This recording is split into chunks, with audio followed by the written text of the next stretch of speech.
Hello and welcome to Liberty Evolution Radio, Episode 3, Part 3. This is the final segment of our third episode. My name is Gabriel Holmes, and this is Adam Keller.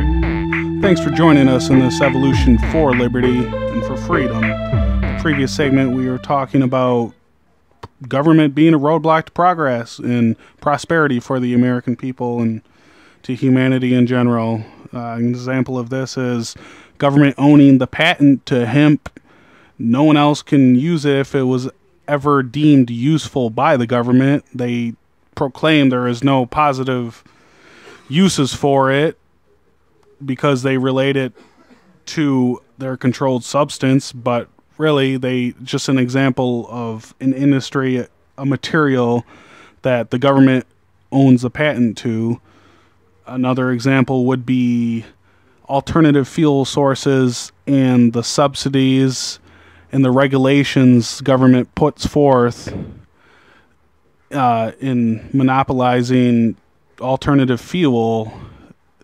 There's people that can actually power their vehicles with grease from deep fryers, but obviously that's not present. I'm not sure how efficient and how powerful those vehicles actually are, but that's just an example. I mean, if someone can create that in their garage, why does the government, who is just a band of people, who's to say that they're not allowed to do that? And that's just government being a roadblock to progress for prosperity and advancement of civilization in general. We could take money out of the hands of countries that hate us, be independent, but no, the government wants to export our production and have the world's resources in the hands of dangerous countries.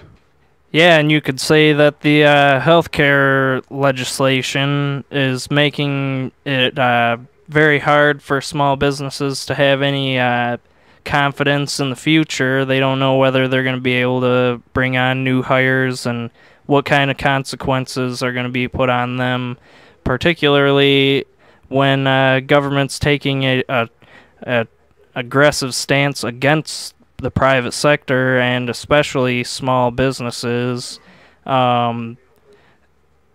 Meanwhile, while they're doing this, they're granting waivers to huge corporations like McDonald's so that they don't have to follow the healthcare bill and law. And we're seeing that a lot of people who are getting jobs are people getting jobs at fast food restaurants and convenience stores, and those aren't the kind of jobs that adults who have college education or college loan debt they're not going to have any substantial gains or be able to make any savings with those kind of jobs, but it's what they're reduced to because the everything else is being sucked dry by foreign companies and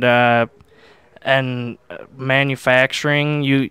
There should be more manufacturing in this country if you want lower middle class people to have employment. They can have develop trade skills and work their way up, get good pension and retirement plans from their employer. That happens all the time in the manufacturing sector, except for the problem is that we don't really have a manufacturing sector anymore. Cities like Detroit, I mean, they're coming back, but the American car companies are coming back, but we're not just talking about cars, we're talking about consumer goods. Why aren't consumer goods produced in this country? Why do they need to be produced in foreign countries? Exporting of the main labor sources and the creation of jobs, shipping jobs overseas. It's just an example of the government has this one-size-fits-all philosophy. In many ways, taxation, you should be able to opt out of certain programs that you fund with your labor. Just the idea of the one-size-fits-all taxation is rather disturbing. If you say something like the taxation is theft or more literally slavery, you're really speaking the truth, but you get frowned upon because people don't understand anything involuntary and you can't opt out of if you don't agree to a certain service or providing your labor for a certain service. It's involuntary, and it's just like I said, the one-size-fits-all philosophy of government fails the American people and the individual. Progress needs to become clear towards being self-reliant. That notion is gone in our society. Of course, there's people that they're not physically or maybe possibly mentally capable of being reliant, but I mean, maybe if we didn't have this one-size-fits-all taxation process, maybe the average person could afford to donate to a program that took care of the needy or the disabled. But once again, it's one-size-fits-all government monopolization that is inefficient. Right, and we can talk all we want about the factors which are contributing to the rising unemployment and an uneducated, unable workforce. I could say that it has a lot to do with education. It has a lot to do with the pharmaceutical drugs industry and psychiatry. How we don't foster independent thought in our schools anymore. People are told to obey orders, and this is the correct way, and if you question, you're prescribed some crazy drug which makes you even less capable of thinking for yourself. And it's just sad, really, that all these things are coalescing to create a permanently bad economy where the millennials generation is set to experience a vast amount of hardship because we're kind of getting the short end of the stick. There aren't very many of us that are going to go on to start new enterprises, and we're not going to benefit from the kind of freedoms that past generations have benefited from in the 70s, the 60s, 50s. People didn't have to spend so much to become educated at a college. They didn't end up having so much student loan debt to these banks, and the federal government wasn't so involved in college education, and there weren't so many colleges devoted solely to getting that money from the government in the form of Pell Grants, just taking on anyone and passing them through as quickly as they can so they can get the next crop of marks to steal from.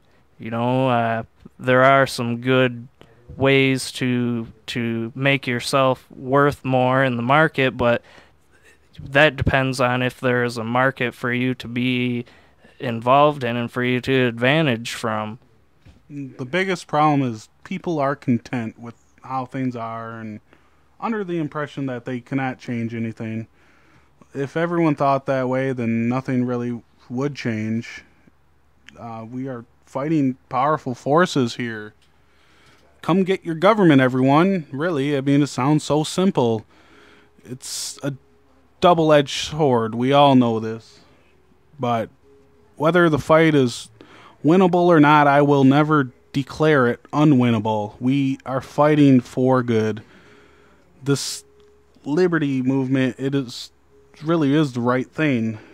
It's requires a ton of responsibility because the power to choose is really, really strong. With great power comes great responsibility. It's common, but it's true. Liberty really is the ultimate power, the power to choose your own destiny and make the right choices along the way. It will be much more efficient than being content and saying, I cannot change anything, and conditioning people to have a glazed over look and just be happy with the way things are and just wake up every day and work their job, work longer hours for cheaper pay, and have the same outcome. Like Gabe said, we're about to face some hardship, no doubt about it, but the strong will survive, the educated will survive, strong individuals will rise up. It might be too late, it might not be, but either way, we will not stop. Let it not be said that we did not do anything for liberty. Yeah, and don't become discouraged. I mean, small government folks are called extremists or terrorists, or you go and do demonstrations against this administration's policies, you're called a racist, or if you're against the war, you're said that you hate your country or you hate the troops, and you're against corporations. Oh, you're a Marxist, or you're a socialist. You don't like capitalism. Those are all slanderous tactics used by the state to suppress movements like ours throughout history. I mean, we don't advocate destroying capitalism. Our government advocates that. We realize what capitalism really is, and it's the ability of independent people to have savings and investments, and to collect capital, and to hire people to help them produce goods so that they can make more capital and compete and bring prices down, and that doesn't happen when we have conglomerated huge corporations which export labor and production to other countries and which benefit from government deals and have an ability to influence government to be on their side rather on the side of small independent people. It's more than that, though, folks. I mean, just don't become discouraged when people call you names. Know that what you speak about is the truth, and keep getting yourself more informed and more fired up to do something about it. It's the only way that we're gonna be able to do something. It's the only way we're gonna be able to save what we have here and make it through this incredibly hard, trying time.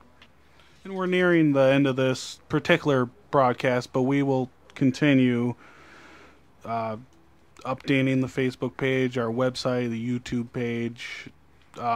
We encourage you to inspire us, share your ideas. This act of evolving for liberty is about sharing ideas, because it cannot be one person's idea or two people saying, oh, this is the right thing. Share your ideas with us. If you have not, join our Facebook page, share it with people. The idea of liberty needs to be shared with the majority of the populace, because the alternative, a statist message, really is probably like 80 to 90% of what people take in. Just continue promoting freedom, continue to promote love and truth. Don't turn violent, and just share with us. Visit us, facebook.com/libertyevolution, and just share your message, share the experience with us. Thanks a lot, guys. Tune in next time. We love you.